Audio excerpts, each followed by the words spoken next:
আসসালামু আলাইকুম, welcome to SP recipes. আশা করি আল্লাহর মতো সবাই ভালো আছেন। বেগুনি তো সবাই খান, এইভাবে বেগুন দিয়ে স্ন্যাক্স বানিয়ে দেখুন। আমি বেগুন একদম পরিষ্কার করে ভালো করে কুচি করে কেটে নিয়েছি। আর এখানে আমি 1 চামচ মরিচ বাটা, হাফ চামচ গরম মশলা, হাফ চামচ ধনে গুঁড়ো, 1 চামচ গুঁড়ো মরিচ, হাফ চামচ হলুদ,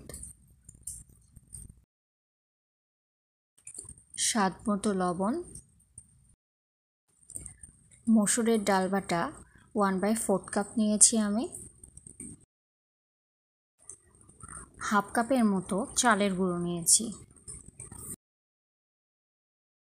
1 চামচ তেল এবং কাঁচামরিচ কুচি এবং পেঁয়াজ কুচি দিয়ে দিব।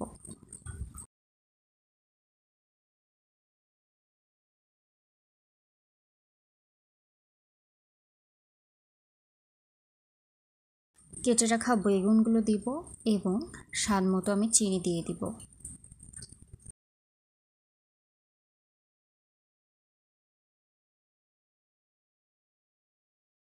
সব কিছু এখন ভালোভাবে মাখিয়ে নিব।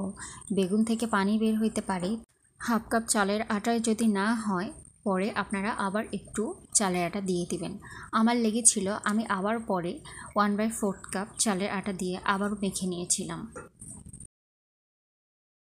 আমার চ্যানেলকে সাবস্ক্রাইব করে দিবেন। আমার ফেসবুক পেজ এবং ইনস্টাগ্রাম অ্যাকাউন্ট অবশ্যই ভিজিট করবেন। আমি এখানে আবার 1/4 কাপ চালের আটা দিয়েছি, কারণ আমার মনে হয়েছে আর একটু দিলে ভালো হবে।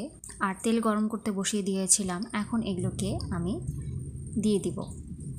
বেগুনের বড়াগুলোকে এমন তেল গরম করার পরে দিতে হবে এবং পরবর্তী সময়ে চুলার আঁচটাকে মিডিয়াম টু লো হিটে সবগুলো বড়া ভেজে নিতে হবে।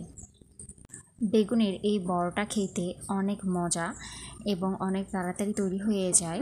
কোনো গেস্ট আসলে আপনারা তৈরি করে খাওয়াতে পারেন। ইউনিক একটি রেসিপিটি কেমন হয়েছে অবশ্যই জানাবেন। আর সবাই ভালো থাকবেন, সুস্থ থাকবেন। আল্লাহ হাফেজ।